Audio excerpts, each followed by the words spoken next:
As we unpack Prince Buthelezi's complex legacy, I'm joined by the IFP Chief Whip, Narend Singh.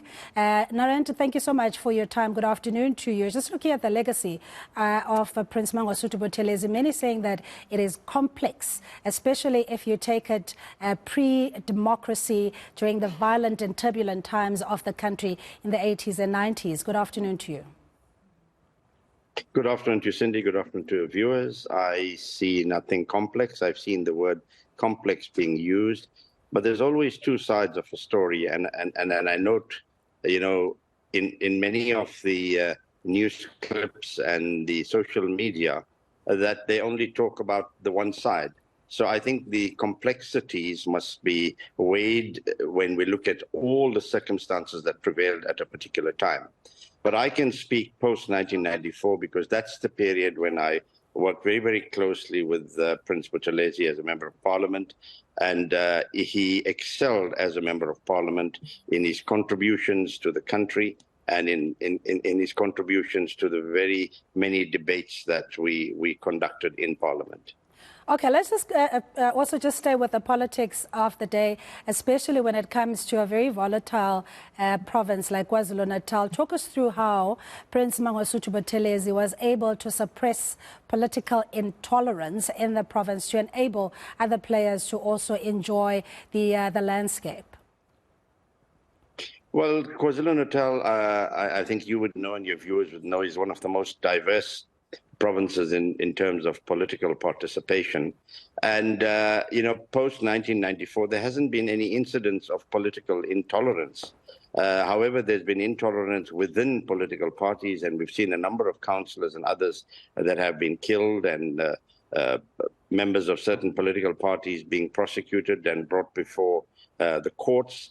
So there hasn't been any major political intolerance, because Prince Buthelezi always preached to us that we must allow democracy to prevail and manifest itself at all levels of the community. And it is for that reason that, you know, we've worked well as the IFP in particular with other political parties in the province. Yes, there is competition, and that is expected, but it has been healthy competition by and large. Yes, and that olive leaf branch, or rather also being extended to the ANC, where we had the spokesperson of the ANC saying that he had symbolically wanted to reactivate his ANC membership as a sign of reconciliation and as a piecemeal. Well, there's a lot of unfinished business prior 1994 between the Prince as a person and the ANC as an organization. As you would know, Cindy, and your viewers, he was a member of the ANC. That's where he started his political career. It was his uncle, Dr. Pixley Kasema, who was the first president of the ANC, and Prince Buthelezi sat by his side. And he always considered Dr. Pixley Kasema and Nkosi Albert Luthuli as his mentors. And he probably wore their badges on his beret whenever we even had IFP functions. But over the years, as the UDF came into play, there were differences that emerged, which are unfortunate. But he always said that these are things we need to put behind us, and we need to correct history. History is, you know, normally written by the victors. He made every attempt to narrate the events as they actually happened in those days. And unfortunately, in some quarters, you know, whatever he said went unheard, or the victors always put a slant to whatever he had said and showed him out as this complex person that they now refer to. Yeah, and of course the question is, how then is his legacy going to be sustained and for his spirit to live within the IFP and the Zulu nation and South Africa in general? Many commentators saying that because of his principles, you know, he's a man of integrity, and this is something that they will uphold. Also a man of unity and reconciliation, who had been very astute and principled in everything that he did. Well, we as the IFP leaders have a very responsibility that rests on our shoulders to preserve the legacy of our father and founder. And I think it starts with ensuring that his qualities of making sure social cohesion prevailed within the society, making sure that self-help and self-reliance are issues that communities need to imbibe. Unlike, where now almost 20 million people are getting welfare and relying on the state. Even when he ran KwaZulu government, it was teaching people how to fish rather than giving them a fish. So that's going to be a big responsibility for us. But always also ensuring that education is first and foremost to develop a nation. We know that from 1975 or so, he had forged many partnerships with organizations like the Divine Life Society under the revered Pujya Swamiji Sahajananda, and they built thousands of classrooms in and around KwaZulu-Natal.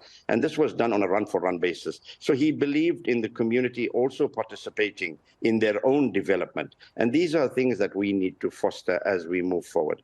But he also believed that, you can disagree with somebody without being disagreeable.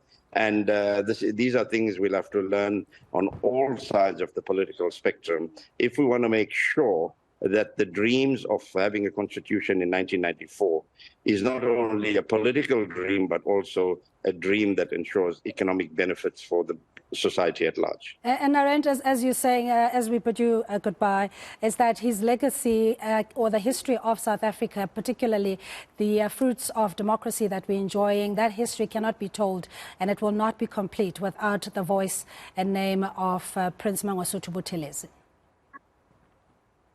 Absolutely, absolutely. And we know that many leaders, he has been at the forefront. And it was said in Parliament when the announcement was made that the ANC was going to be unbanned and that even former President Nelson Mandela was going to be released. It was specifically said that Prince Buthelezi played a significant role in putting pressure on the government of the day to release all political prisoners. So these things are unsaid sometimes, but the truth always prevails, and we hope that the truth will be said. But as Prince Buthelezi would always say to us, there are no saints on earth. He says even Jesus Christ was a sinner. So there will be fault lines in all of us. But I think we must take the good that comes out of a person, especially during this time. And it's unfortunate that some commentators, senior political commentators, would go to the extent of denigrating a person whose body is still sort of warm. We haven't had the opportunity to even properly lay him to rest, but these commentators who have their own agendas would go and say the kind of things that they would say about a person. Narend, we're going to leave it there. Again, condolences to the IFP and members of the Zulu Nation and South Africa in general. We're speaking to the IFP Chief Whip, Narend Singh, as he shares his thoughts and his respects as well for the late Prince Mangosuthu Buthelezi.